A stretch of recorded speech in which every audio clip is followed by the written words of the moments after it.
Hello, my name is Martin. I'm a linguist and a translator. Welcome to my language channel. Today we're going to talk about the basic structure and parts of a sentence. This is not the same as the parts of speech, which are covered in a separate video. Before we get into the parts of a sentence, let's define what a sentence is. 3 words that you will encounter in the study of grammar are phrase, clause, and sentence. In grammar, phrase is used to describe a group of words that does not have both a subject and a verb. A clause is a group of words that contains a subject and a verb and is part of a sentence. A sentence is a complete thought containing a subject and a verb with a period or full stop in British English at the end. Let's look at some examples. Examples of phrases. While talking on the phone. You and your entire family. Walking along the beach. Here you can see that none of these phrases has a subject and a verb, and none of them can be considered a complete thought.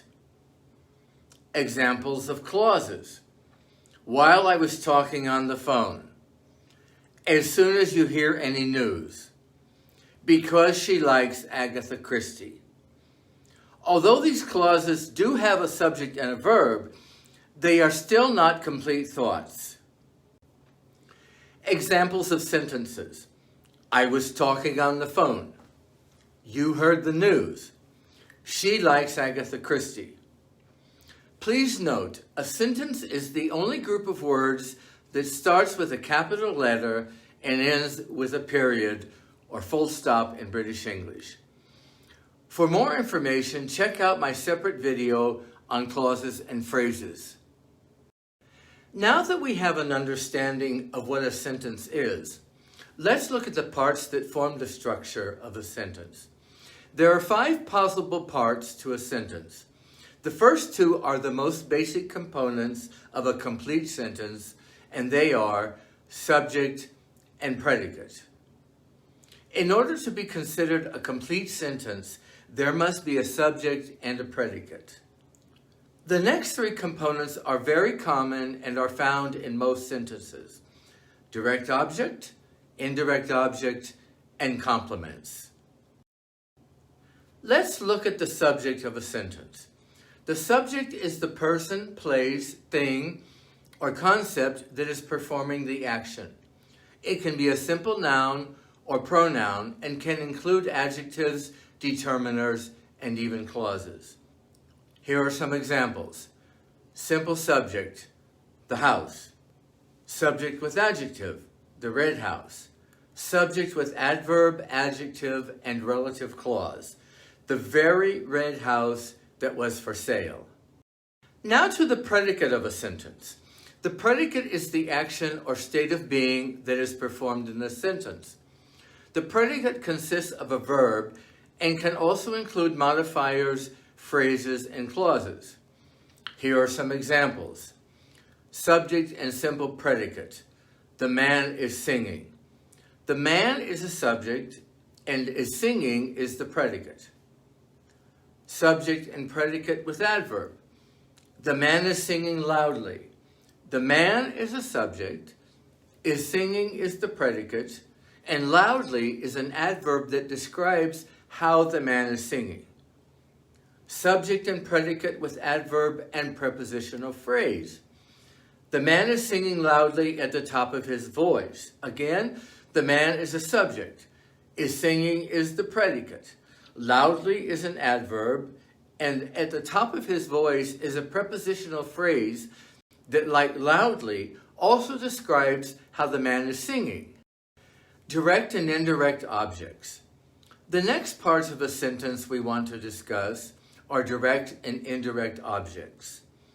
A direct object receives the action performed by the subject. An indirect object indicates to whom or for whom the action of the sentence is being done.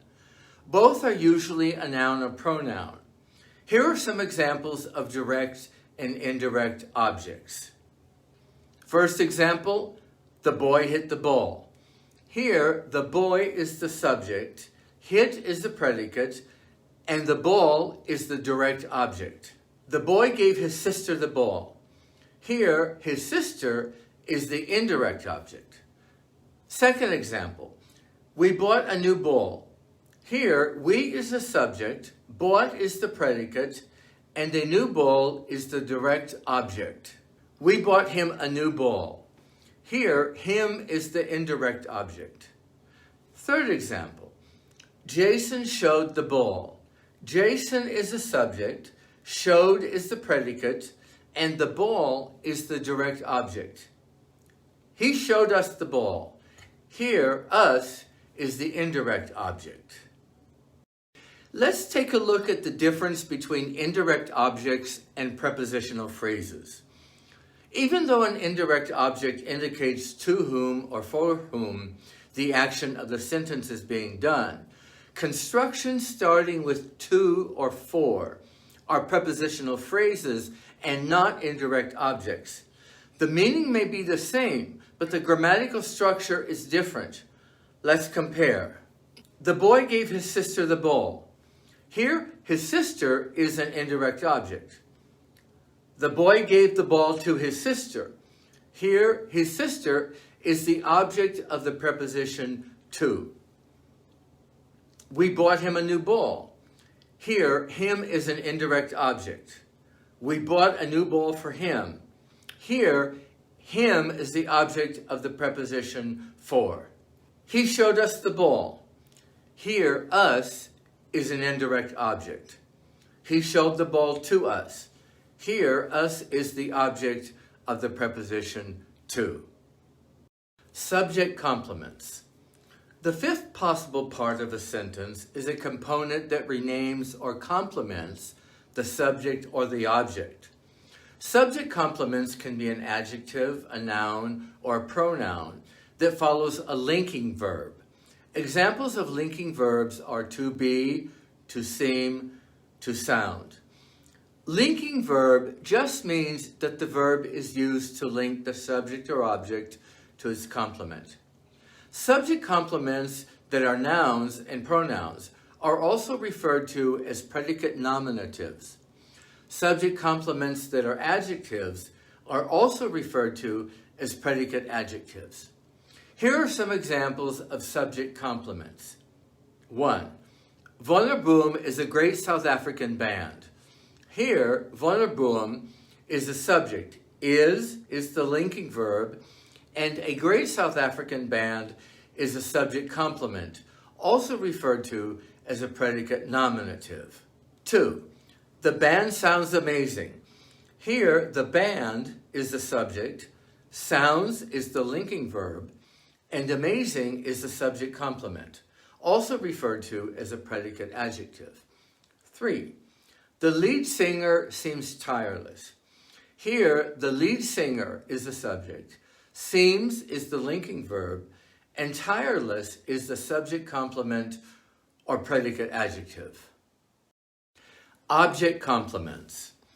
Object complements are similar to subject complements, except that they rename or complement the object. Let's take the examples above and change them into object complements. Number 1, I consider Wonderboom a great South African band. Here, I is the subject, consider is the linking verb, Wonderboom is the object, and a great South African band is the object complement. Number 2, the fans find the band amazing. Here, the fans is the subject, find is the linking verb, the band is the object, and amazing is the object complement. 3, the audience found the lead singer tireless. Here, the audience is the subject, found is the linking verb, the lead singer is the object, and tireless is the object complement. Now let's review the parts of a sentence. A complete sentence is composed of at least the following basic parts. Subject, the person, place, or thing performing the action, and predicate, the action or state of being that is performed. A sentence also can contain the following parts. Direct object receives the action performed by the subject. Indirect object, noun or pronoun to whom or for whom the action is performed. And complement either renames or describes the subject or the object. So that wraps it up for today's video on the structure and parts of a sentence. If you have found this information helpful, be sure to like this video and click on the subscribe button for more like this one. Thank you so much for watching.